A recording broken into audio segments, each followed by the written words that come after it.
Welcome to the Unofficial Steelers Podcast, the podcast so unofficial it doesn't have a home. Here's your host from In Heights Sites, Nathan Heights. And from State of the Steelers, Daniel J. Here we go. You guys know that sound. You know what it means. Welcome back to another episode of the Unofficial Steelers Podcast. I'm Daniel, your Steel Curtain Network host on Steel Curtain Network. And today we're talking about the Baltimore Ravens and the Pittsburgh Steelers matchup. It's for all the marbles. It's come down to this. My co-host for today's show is Nathan Hines. Nathan, how are you doing, my man? Not too bad. It's Friday. We are live here on your channel. We're just streaming this to mine. So can't really complain, but there are things I want to complain about tonight. I hear you, man. I hear you. Well, welcome to the show. Welcome, everybody. And let's start off. You know, the Steelers, they're going in. They could have taken care of business last week against the Cleveland Browns, but no can do, no sirree done. It doesn't happen. They end up losing in a game that, I'll be honest, it kind of seemed like what Myles Garrett was kind of saying was true. He goes out there and says that it appeared that the Pittsburgh Steelers were more concerned about him not getting the sack record than they were actually winning the football game. And the way they were running the ball on 3rd and 5, 3rd and 6, and some of the play calls, I tend to agree with him. I think that was very much what it felt like. What about you? What did you think about last week's performance against the Cleveland Browns? I was ready to stop being a fan. Don't blame me. That was me, man. I'm not going to go on a rant like I easily could have last week, but it is, I think, one of the worst losses in the Tomlin era. And there's a lot of them, but for me, this is up there, given the reason of you're playing a 3-win football team, you only score 6 points, and all you have to do is win it to win your division. And the Steelers lose Sunday. That's going to be something that is going to be massively looked back on. It is an absolute travesty that they lost last week. It's embarrassing. They didn't need DK Metcalf, so I don't want to hear those excuses. This is a 3-win football team with Shadur Sanders as their quarterback, with a hurt tight end, with a hurt potential defensive rookie of the year. Their star rookie running back's injured. I don't want to hear it. This is a team that has been playing some of their best football the last month. And I don't want to hear no TJ Watt. This is a 3-win football team. This is a 3-win football team with a lot of rookies on this team. And if the Steelers were a serious playoff contender, they would have took care of business. But they didn't. Other teams in the league have taken care of business. Other teams in the league have taken care of business with other injuries. Cough, cough, the San Francisco 49ers, who, by the way, are playing for their number 1 seed this tomorrow night. There's no excuse. It was an absolute travesty of their loss last week. And it made me sick to my stomach to the point where I didn't want to be a fan anymore. It made me sick to my stomach where I genuinely didn't want to watch them going forward, which sadly I will, because that's what you do as a fan. But I was so disgusted. And the Steelers have poor losses yearly, but the Steelers were 4-1 and the Ravens were 1-5. Let's not forget about that. They did this to themselves. They put themselves in a situation to take this to the last week of the season to win their division. The Steelers got to 9-6. They beat the Ravens on the road in a big win. They go home and face the Miami Dolphins, who were winners of 4 or 5 games in a row. Who'd they play after that? Who am I blanking out on? Was it the Lions after that? Then they go on the road to face the Lions, which seemed like a scheduled L before the season started. And they won that game, and they outplayed Detroit for pretty much 55 minutes of the game. I agree. And then they go to Cleveland, a 3-win football team, and score 6 points. 6 points. There's no excuse for it. I don't want to hear any level of excuse for that loss. They did that to themselves. Now, if the Steelers win on Sunday night, it'll be forgotten about. But if they lose, it is not going to be. And that loss last week is exactly why many people want to go in a different direction and are why many people want change, because that is a straight A Tomlin L last weekend. If they were serious contenders, they would have went in there and took care of business. Simple as that. Simple as that. I don't disagree with you. Going into this Sunday, but I'm sickened over it. And if they lose, I'm not going to throw a fit, because we can talk about our expectations coming into the season anyway. You can look at it and say, well, you know what? If you told me the Steelers were playing for their division the last week of the season against the Ravens, I'd take it. Sure, going into the season, you would have taken that, given the expectation for the Ravens. But the Ravens were 1-5. And Lamar Jackson hasn't been good this season. And the Ravens have been a disaster primarily throughout most of the year. And now you're playing for the last week of the year. So you can look at it like that, and that's fine. But when you look at it and break it down, being 4-1, 9-6, all you need to do is win against a 3-win football team. That was the problem. Yeah. No, I don't disagree with you. And I think that when you look at what the Steelers did, you brought up some of the wins that they had and some of the momentum that they had gathered throughout that process, going beating the Ravens, taking that to the Dolphins, who were on a 4-game winning streak, the Lions, who, as you mentioned, were I think people were scheduling that an L even leading up to the game, regardless of it was before the season, during the season. Shoot, I think that if they were to play tomorrow, I think a lot of people would schedule that as an L for the Steelers. So, for them to go in there and do what they needed to do and take care of business, and then, like as you mentioned, go out and just drop an egg in Cleveland. And it's a common thing. I think somebody had put out a stat against teams that are at least 8 games under 500, which is remarkable. The Steelers are like 5-1 or something of that nature. Yeah. It is pathetic. It is poor. I mean, that is the definition of a head coach who is allowing their team to, go in there with their heads too high. This is this is a show of a lack of discipline, a show of a lack of leadership. And I think it boils down to the coach. I mean, there was times where if you go back to last season, he puts in Russ. What does he say to the, Russ wins a couple of games. What does he say to the press? Oh, well, that's why I'm heavily compensated. This year, he's asked the question, I'm assuming by Brooke, because he made a comment towards Brooke after the Lions game. Brooke asks him, how are you confident? And he goes on to say, I'm sure you guys have written, bad articles and are still confident in your possibilities of doing work. Well, after the Lions game, a couple of weeks later, he yells out, that's why I'm confident, Brooke, apparently as he's walking away. Yeah. Those type of things, like, for one, it tells us that he's listening to the noise, because he's, and he remembers it, and he's keeping it to himself and keeping it, and he's got it in mind. But you look at the fact that so many times they've dropped the ball, against teams that they should have gone in there and won. Yep. That's just a sign of bad coaching. And you can even, 100%. Everything you said was right. And you can even look back, if they just win one game out of like some of those games they lost this year, they wouldn't even be in this situation.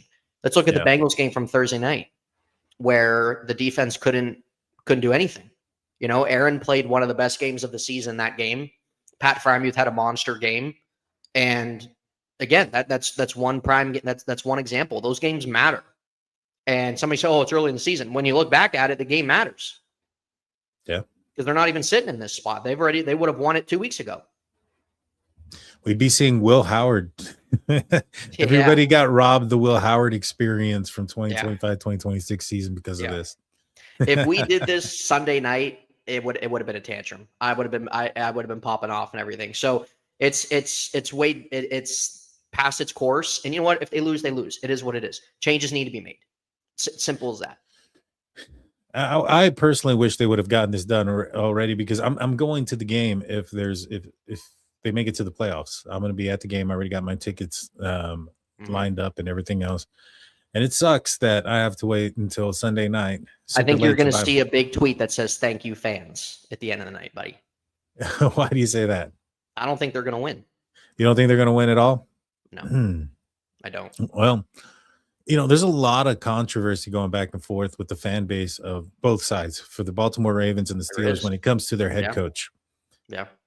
Do you think there's a world where the loser of this game that's upcoming, their head coach is a different person next year? Yeah, I do. And it should be the case. With both teams are stale.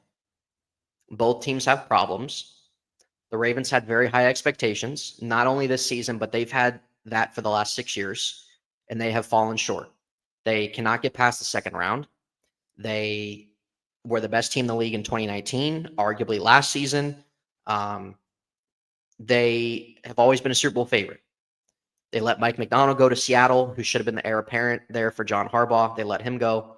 Zach Orr's been a disaster. Outside of last week, Derrick Henry's put up good numbers this season, but their run game has been mildly inconsistent other than the last couple weeks. They made a poor decision starting Cooper Rush for 3 straight games while Lamar was injured. So they have a lot of coaching issues themselves. And I think it's safe to say that I think both teams need to clean their coaching staff. Yeah, I don't disagree with you there. I really don't, and I wonder if that's going to end up being the case because when it comes to the Steelers, I know a lot of people are going to say that Mike Tomlin's not going to go anywhere, they're not going to fire him, this, that, and the third. But I do believe that at a certain point, you have to you don't want to embarrass the organization, and the reason I say that and why I say that is because, for instance, if we were to look at the draft that's coming up in the next few months, that's going to be in Pittsburgh. I can almost guarantee you if the Steelers lose this game, and it's not something that happens down at the wire, where it's just a really high competitive game. But even at that, I think it's going to be this way. If the Steelers get blown out or if it starts to look bad early, the fire Tomlin chants are coming back out really quick. The boos are going to be out there. Yep. And is that something that you want to carry on into the offseason, into the draft? This is the first time that you get an opportunity to host something in the city of Pittsburgh for the NFL. They haven't been able to get the opportunity for a Super Bowl. They get a draft. This is really good for the city, and it's going to be publicized. And do you really want those images of the team being booed because of their choice or their decision or whatever the case may be made? Plus, you also have, like I mentioned, the fact that does Tomlin want to go through that? Does Tomlin want to get booed and all these other things? I'm sure there's organizations that are out there who the organization and the fan base would be much more appreciative at this point than the black and gold fan base. That's just what it is. I think majority, at least I would say at least more than 50% of the Steelers fan bases the fan base have gotten stale, gotten tired of Tomlin to a certain extent. And, I think, he can go out there. He could, the team could play really, really well. They could win 3 games in a row, drop 1 like they did, and they're back to square one because this has been old. It's old, and it's to the point where I think much of the fan base is just looking for any little reason, rightfully so, to this point, to just kind of be upset with the man and not have him there. Yeah, it is old. It's old. It's stale. It's tiring. It's the same season in the last 8 years. Yeah. Why do you want to continue to keep watching that? Of the team winning 9-10 games and either missing the playoffs by a game or losing the first round and losing key games through the year. I don't understand. Like you can look at teams and first year coaches and teams having success with that. So it's not a discredit to Mike Tomlin's career or what he's done. It's just simply, it comes to a point where everybody's time's up. And for whatever those reasons are, you can go through the list in terms of what those reasons are. But I just feel like that this season, most of the fan base is on the same page. I do too. Now, if the Steelers go out there and perform, I know DK is not going to be a part of the game, but if the offense can go out there and put up 25 plus points and hold the Baltimore Ravens to under 15 points, and have a dominant performance, is it all ends well, be well, Is it okay? We made it to the playoffs. The Steelers are looking decent. They beat a team, or is it, how do you feel that, can there be, if the Steelers go out there and perform well, can Tomlin and the Steelers win over the fan base? I mean, I think winning a playoff game will definitely help, and I think that'll help everybody getting into the right position. But is that what it's going to take, is winning a playoff game or two for the fan base to be comfortable with even wanting him to come back as a coach? Yeah, that's what it's going to take. Yeah. It's not going to be Sunday night. It's not going to be Sunday night. It's going to be beat the Texans at home, because that would be the probable team, and go into round 2. That's what it's going to take, I think, for fans to be okay for at least another year of him. Yeah, I agree. I think that's where I'm at as well. I think he's going to have to. If not, I think it's going to be, because, I mean, that playoff game, if the Steelers make it, let's just say they go out there and they win, that playoff game is going to be in Acrisure. And so it's not like they're going to be able to hide behind the guise of an opponent's stadium with their fans in the building and not hear, the chants of the boos or the firing chants. Right. If things get out of hand really early in a playoff game, and it starts to look like some of these playoff games the Steelers have had in the last few years, it's going to be bad. Yeah. But it's deserved. It's simply deserved. You could have won last week. Yeah. I agree. They could have. I mean, if you hold the team down to 10 points and then you see the way the ball was being thrown by Shedeur Sanders, you should win that game. You really should. What do you think of the Kyle Duggar play on that touchdown? I know a lot of people wondering if he was on the tape. I was sold that his FanDuel account needed to be checked after that. I 100% sold on it. Yeah. Well, it looked very suspect. It looked very, very suspect to me. It did. I'm not gonna lie. He may have just lost it though. But yeah, you're not wrong. You're not wrong. It looked very suspect. Yeah, and I think there was a little bit of influence in that game from the league, but the Steelers had the opportunities to win the game.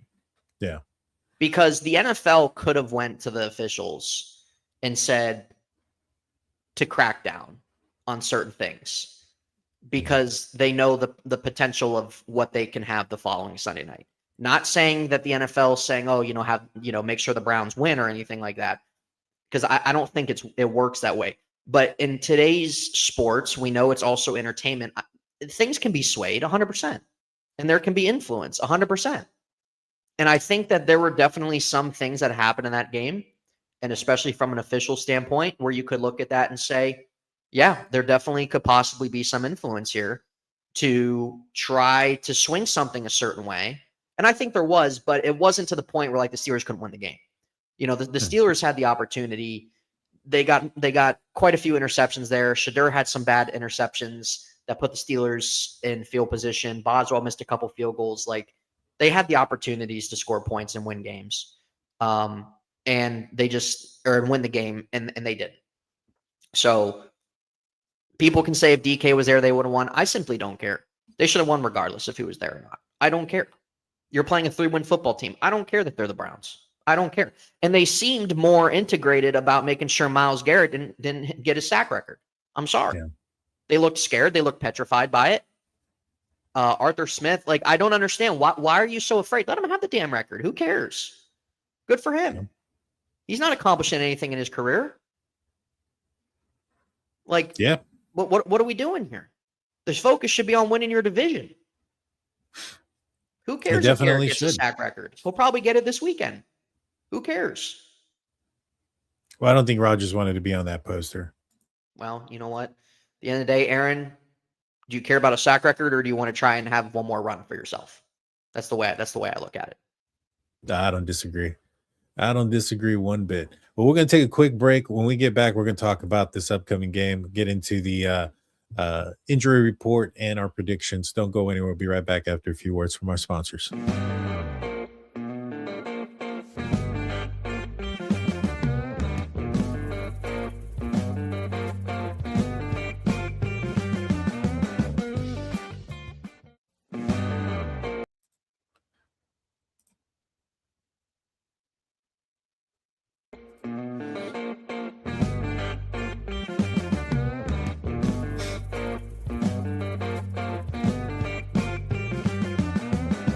Hey, and welcome back, everybody. Before we get back into the conversation, I want to remind you guys of our website, steelcurtainnetwork.com, your one-stop shop for Pittsburgh Steelers news and coverage.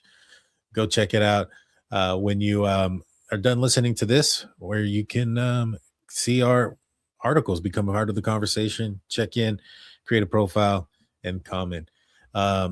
So before we get into it, yes, there was some breaking news earlier. Kenny Gainwell was the team's MVP. Are you surprised by the team MVP announcing Kenny Gainwell as the MVP? I'll tell you what, he was the MVP in my fantasy team. He was co-MVP, him and McCaffrey and Njigba really helped me out this year.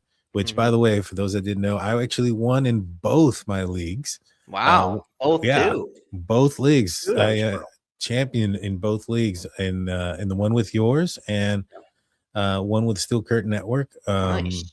Yeah, I had a couple of the same players, McCaffrey, Njigba, Olave, and then kind of had a mixture of other players. But those guys really helped me out this year.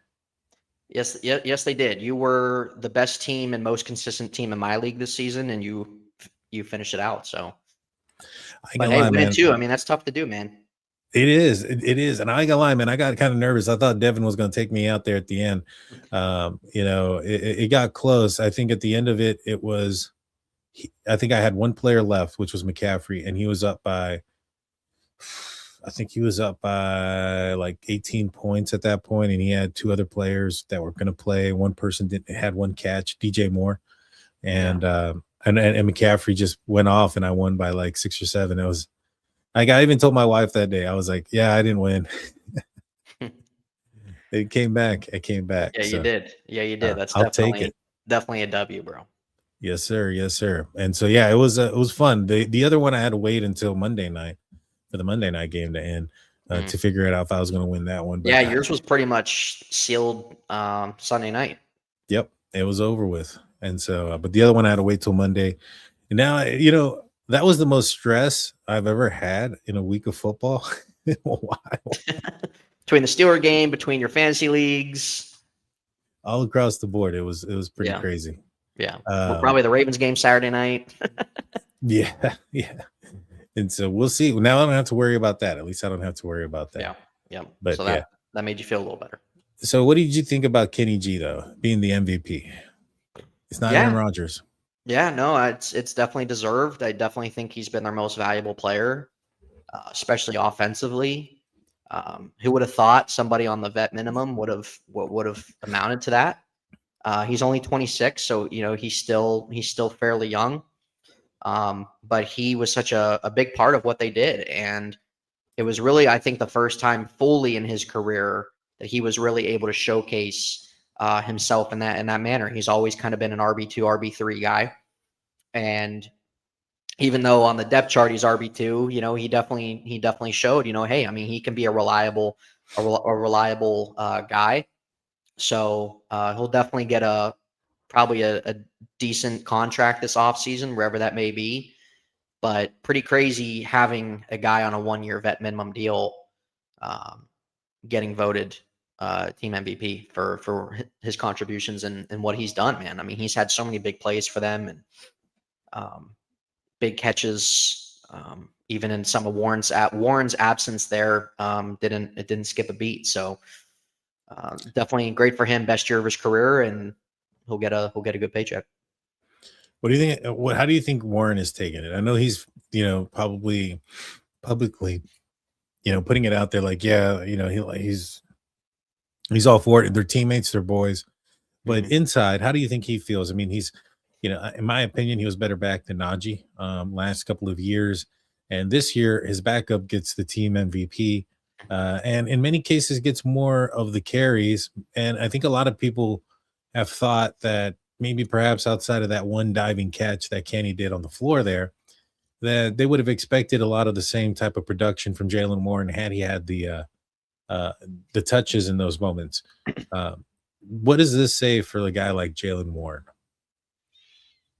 Well, he's a competitor, so I'm sure that whenever you're on a team playing sports, you always you want the opportunities, and in this case, Jalen probably wants more of those touches, but got to understand what he's bringing to the table too, and I think it makes them one of the better running back duos in the league, and that should be something that's taken with pride and knowing that you guys both are viewed in that realm.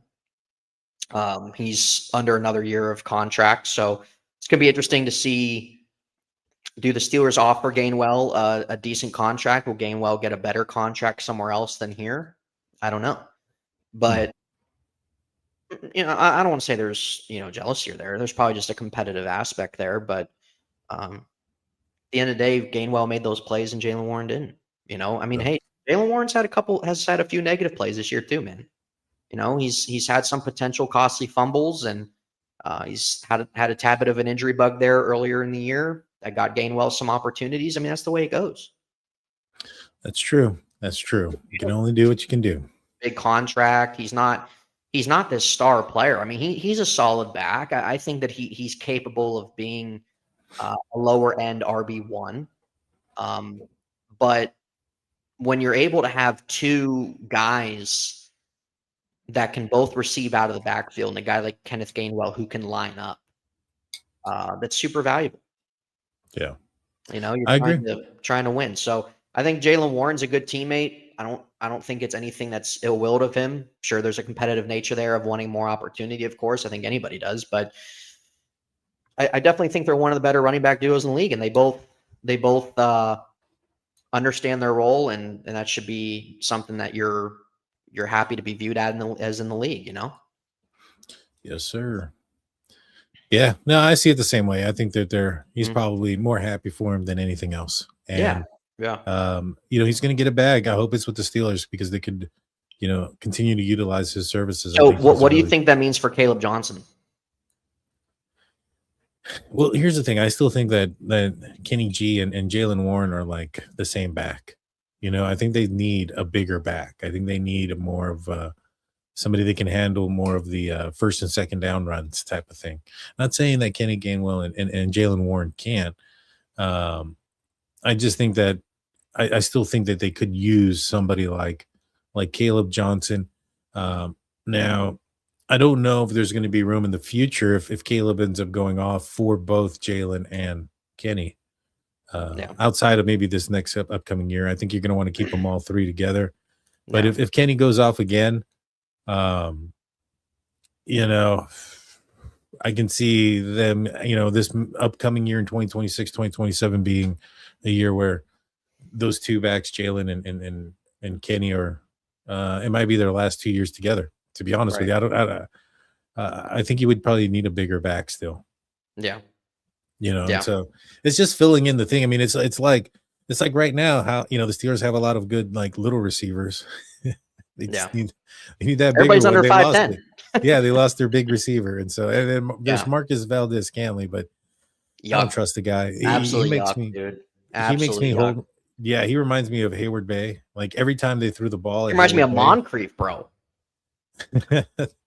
Well, he's not that bad. I mean, the balls haven't tipped into other people's hands yet.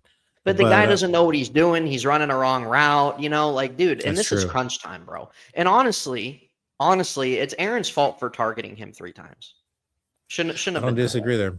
Shouldn't have been that way. I understand they used to be teammates, but you could have made the case that Jalen Warren Jalen Warren was kind of open there in the middle part of the field on the last play. Yeah. 100%. 100%. And so let's look at the injury report. So the Steelers.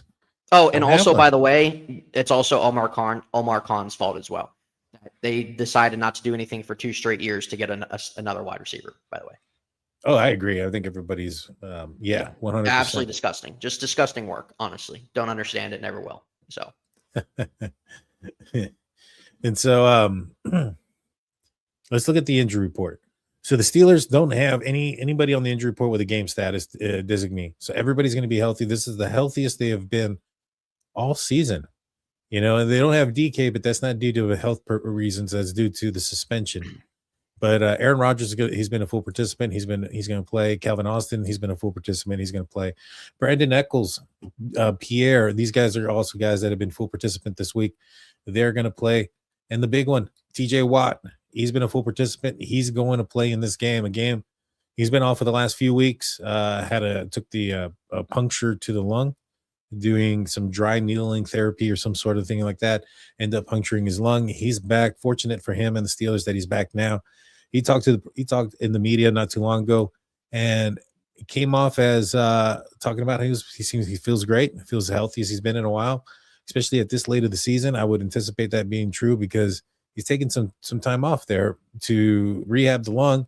That must have had a positive influence on some of the other injuries that he was dealing with at the time of his injury, that he's now probably kind of, I would assume gotten over better had he just been continued to play through them. And so I anticipate seeing a rejuvenated TJ Watt this week. I'm not going to say we're going to see prime TJ, but I would say I would anticipate seeing a better TJ than we saw when he left the field last, limping off the field. Not necessarily the injury that took him out for the last few weeks had anything to do with his limp, but he was limping. And from what I understand is he's been dealing with some other injuries. Shouldn't be dealing with those anymore. How big is TJ Watt being back on this team for this game? Well, it's definitely huge. I mean, TJ Watt's TJ Watt. Everybody can have their frustrations and their opinions about where he's at right now in his career. But having him there and listen, you got to credit Alex Highsmith, man. That can be a conversation we get into here in a bit. But TJ Watt being back, hey, like I think the Steelers with everything on the line here will take anybody they can get.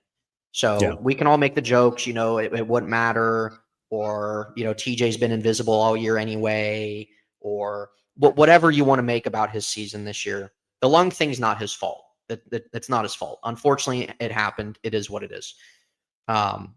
But with that being said, obviously it's still huge having one of your top guys there for your final game with everything on the line, and hopefully he can make a big play, man. And do TJ Watt things that we haven't really seen a whole lot this season. You're muted, brother. I hope so too. Sorry about that. I hope so too. We're going to need him. At the end of the day, it's a situation where he's not been the healthiest come playoff time or the end of the season because of the long season, and here of recent because of the offense, not being able to get off the field and the defense being on the field for an extended period of time. This should be the healthiest he's been. I expect to see some sort of impact. He's going to be going up against Lamar Jackson. Lamar Jackson doesn't have an injury designee either. He's going to be back into the game. Some folks, I guess, outside of Baltimore, are maybe inside of Baltimore are happy that Lamar's back. Or I know that some folks outside of Baltimore are happy that Lamar's back. Who would you have rather played? Who would you have rather seen against the Steelers this week? Again, Huntley, who under Huntley, the Ravens have been able to run the ball a lot better and stuck with it, or Lamar Jackson, where you think there's a good chance that they're going to try to put the ball in his hands, and he's been dealing with a bunch of injuries this year that might hinder his mobility. Yeah, what do you think is the kind of been an ongoing kind of debate this week with fans? I think overall, I think the Steelers would rather see Lamar, just given the fact that they've seen him more than they've seen Tyler Huntley. And Lamar, we know what he's been this year. We know some of those ongoing issues. I understand he had a full participation this week, kind of his first full participation week, I think, in really a handful of weeks. It doesn't take away that he isn't going to be able to do this or, doubting the guy. It's just more so, I think, that familiarity. I think more so in terms of especially really how he plays at Acrisure Stadium against this team. There's more, rather with Tyler Huntley, I think with Lamar, there's just better preparation, in my opinion, for the Steelers than with facing Tyler Huntley, who I think you really have only played a couple times. So with that being said, you want to go with Lamar. I think if you're the Steelers, Lamar this year, not only has he been banged up, but he's played poor. He hasn't run the ball the way that he usually does. He is somebody where whenever in context of facing the Steelers, he's made a lot of poor decisions. And the Steelers, I can't really remember his record against the Steelers as of late, outside of the playoff game, but more specifically, I guess at Acrisure or whatever. But I think for those reasons is probably why fans or the Steelers would probably want to face Lamar more. I really feel like that with what we've seen, how we've seen him play for the times he's played out here. I mean, he's definitely he's definitely not prone for making mistakes, especially when you have that pressure there on him. I don't know how much he's really going to use his legs or how much they're going to game plan for him using his legs. Tyler Huntley, on the other hand, fresh legs are fresh, no injuries this year. And Derrick Henry got 30-some carries. When you're able to kind of offset each other like that, that's exactly why we saw last year why the Ravens had the rushing attack they did. Lamar this year, I think he only has like one rushing touchdown. So he's been very ineffective this season as a runner. And that probably has something to do as well with the Derrick Henry issues that the Ravens had throughout a lot of the season. So that can be something as well that goes in the Steelers case. So true story, man. We'll see how it goes. Who are your game changers of the game? Who has to have a really big game on offense and defense for the Steelers to win this game for you? And then I'll let you know what mine are. Yeah, it's a great question. I'd say offensively, honestly, the Steelers running the football, just given the fact of both guys, honestly, Gainwell and Jalen Warren. No DK Metcalf. The Steelers really don't have a threat offensively. They decided to use Pat Freiermuth toward the last 50 seconds of the game last week. So I'm going to say the Steelers being able to run the ball efficiently, being able to get push up front without Isaac Seumalo being back. Not having Darnell is probably going to hurt a little bit in that realm. But just being able to probably maintain your offense on the field, being able to probably rely less on the Thielens and the MVSs and even the Calvin Austins, the better that you're probably going to find yourself in. So I think being able to run the football at an efficient rate is huge for them offensively this week. Defensively, I'm going to say our pass rush. Alex Highsmith has been great these last 7 weeks. He has shown his value. Nick Herbig is back fully healthy. TJ Watt probably is going to play every snap. But I'm going to say the Steelers pass rush. I think really the pass rush getting to Lamar, trying to force his hand, possibly forcing a turnover to give the Steelers good position. That's big. Jack Sawyer's has had a good couple games where has shown a lot of good things just within that short time frame. We can sit and say defensively the linebackers or the defensive line, whatever, in terms of Derrick Henry, but I think the fact of with Lamar playing, I don't think that he's really going to rely on his legs too much. I think really what we're going to see Sunday night is probably what we're going to see, what we've gotten with Lamar throughout most of the year. So with that being said, I think really getting him on his ass, and taking away those opportunities to run the football and putting him in more situations of longer yardage and everything like that. I think that's going to be key. Yeah, good points, man.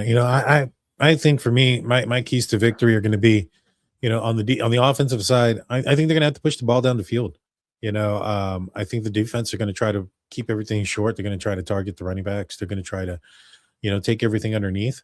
Now I don't think they're going up against the Cleveland Browns defense in Baltimore. I think they're a lot more susceptible to being passed on, especially because I don't think they got the bookends, the defensive ends like the Cleveland Browns do. And so I think that Rodgers should have a little bit more time. So my biggest thing is Pat Freiermuth and maybe perhaps Calvin Austin are going to have a big game here if they're going to want to win. So that way they can kind of get the defense to relax a little bit, push back a little bit, so that way they can have some running lanes. Because if I'm the Baltimore defense, all I'm going to do, knowing that DK is not in the game, is crowd the line of scrimmage, play press defense, probably man up, which man has been a very difficult thing for the Steelers wide receivers and Aaron Rodgers. He's been a lot better this year in zone, and I think it has a lot to do with the receivers that they have aren't man beaters. They're not fast outside of Calvin Austin. When you have MVS, you have Thielen, you have a bunch of tight ends, they're not going to outrun a lot of people. Now, Calvin Austin and Roman Wilson, maybe perhaps you have some speed there, but Calvin Austin's been injured quite a bit, and he's easy to get off of time because of his size. And Roman Wilson, for whatever reason, the Pittsburgh Steelers just don't trust him, or Aaron Yeah. Rodgers don't. One or the Yeah, other. that's a very interesting conversation with him. Yeah, no idea why, but it is what it is. And so offensively, I think that they're going to have to push the ball down the field if they're going to want to win this game. Yeah. And then defensively, I'm thinking Derek Harmon and Cam Hayward are going to have a huge game. They're going to need to stop the Baltimore Ravens rushing attack and force the ball into Lamar's hands and make him throw the ball. And if they can do that, I think they got a good chance to win here. You know, kind of transitioning into the prediction aspect, Steelers are 4.5-point dogs at home. That's pretty disrespectful. I mean, the over and under is at 41.5. So basically, Vegas thinks that the Baltimore Ravens are going to blow out the Steelers and they're not going to score very many points. That's what it means. It's like 28 to like. Hey, the Steelers did it to themselves, man. They could have won last week. Yeah. And wrap this thing up, bro. They could have did it last week, so it is what it is. They could have. So, you know, as much as I think that, yes, you're right, I do think that the game plan is different.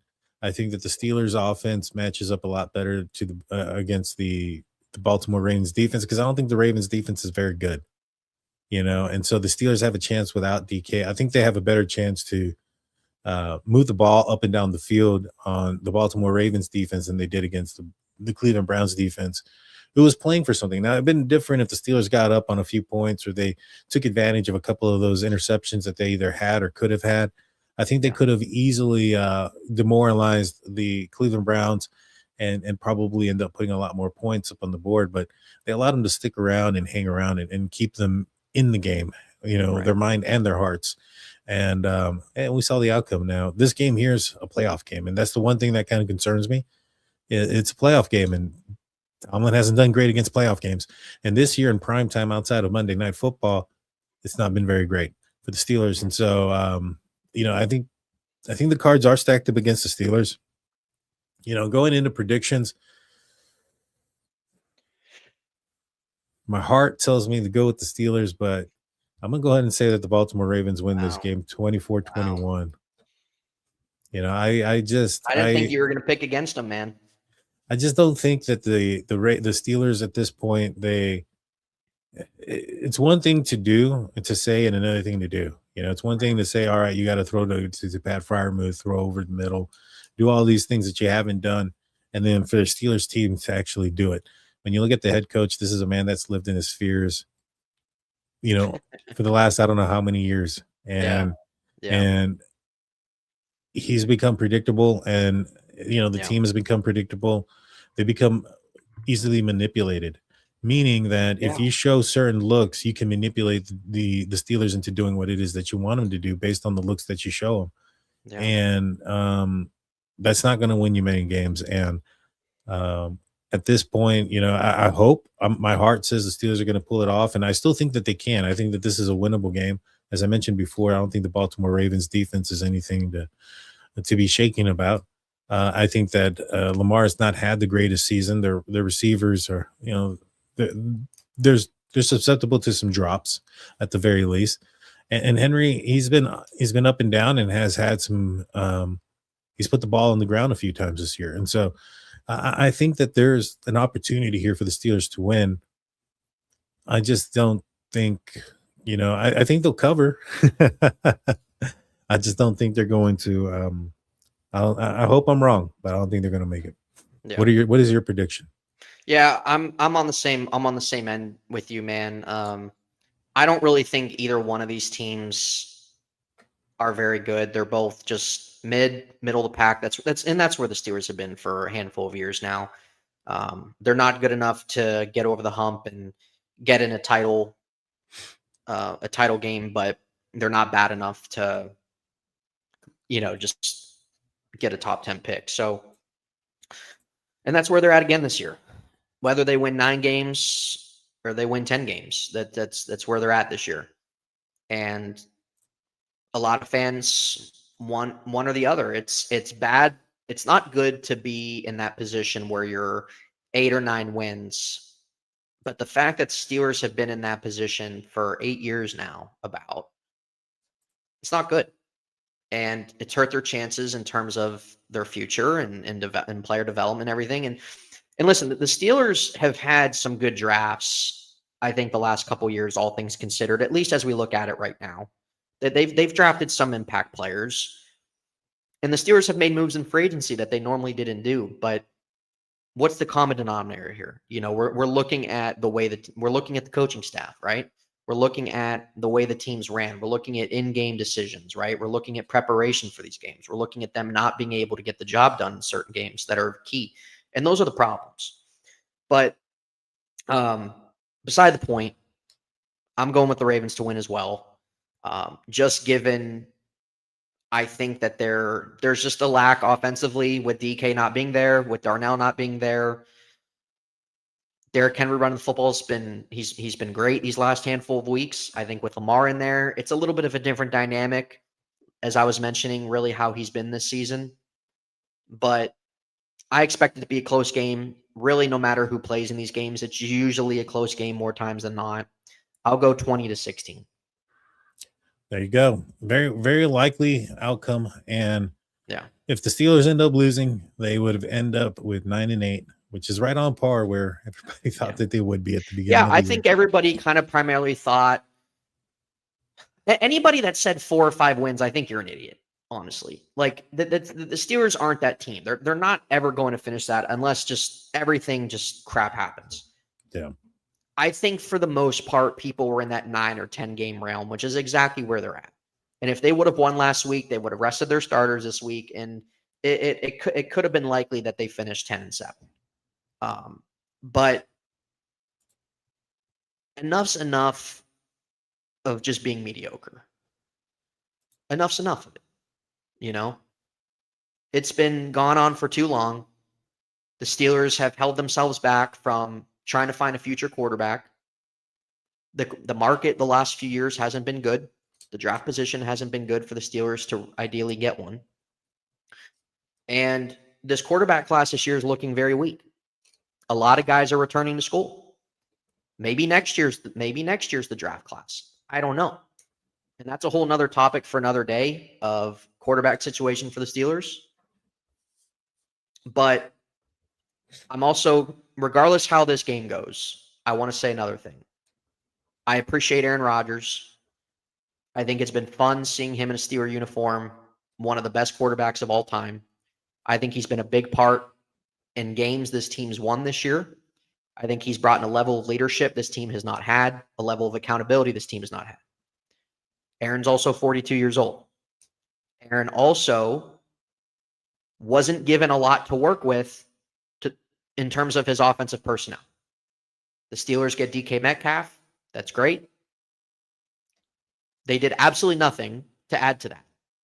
You're relying on Calvin Austin, who I've never been sold on. See you later. MVS Adam Thielen off the couch. And Skoranek, I guess, every once in a while. Mm-hmm. Pat Freiermuth's been a non-factor all year. Jonnu Smith's been a non-factor all year. Darnell Washington has kind of come into his own more, but it's not enough. If the Steelers went out this offseason, aside from DK Metcalf, and got a legitimate number 2, that would probably bring even a little bit more difference there. But they've ignored it for 2 straight years. And that's a massive issue. The tight end utilization that Arthur Smith supposedly loves has been a massive problem. Yeah. Pat Freiermuth is a middle of the field threat. Pat Freiermuth is your second best pass catcher behind DK Metcalf. And he is not utilized at all. So Pat Freiermuth's struggles is not all on him at all. Because you saw the plays he made his rookie year. You saw the plays he made that Thursday night game against the Bengals.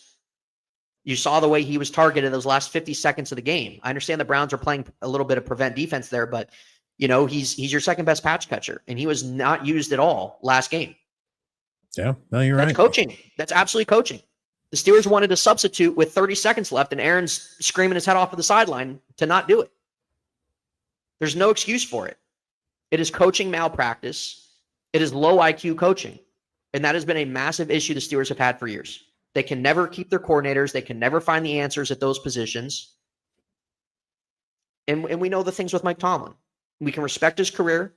We can appreciate what he's done. But the game's passed him up, man. Modern day NFL has passed him up. Can he succeed somewhere else? Sure. But it's not here anymore. I don't disagree with you, man. I don't disagree with you. And I think that we may end up seeing the end much sooner than later. Yeah, and I wanted to get that out in case the Steelers do lose. That I wanted to show appreciation for Rodgers. Yeah. That the issue with the offense, the issue with the coaching, and hopefully we see needed changes in this offseason, because enough's enough, dude. I'm tired of watching the same season. I think we all are. And we'll see. We'll see if the stubbornness comes to an end. Well, Nathan, I want to thank you so much for joining me. Everybody that's listening in and tuning in, please hit the like button, subscribe, 5-star rating if you're listening this to Apple. You know, we predicted that the Steelers are going to lose. That doesn't mean that we're hoping that they lose. Right. I'm fairly positive that we're all here, regardless of what our thoughts are. Because I mean, you can be realistic. You know, yep. I can have a pretty nice Camaro, right? And then line up against a Bugatti. I can hope and wish all I want, but my stock Camaro is not going to beat it. Yep. You know, I mean, I could get lucky and the driver could suck and stall it or whatever the case may be. But at the end of the day, it is what it is. Well, thank you guys. Stay tuned with us. I think we're gonna have the post-game show on the Steel Curtain Network. As always, go check out Nathan Heinz and In Hindsight and myself on Drunk Turkey Show and State of the Steelers. Until next time, guys, I'll see you guys then. For Nathan, I'm Daniel. We'll see y'all later. Peace out.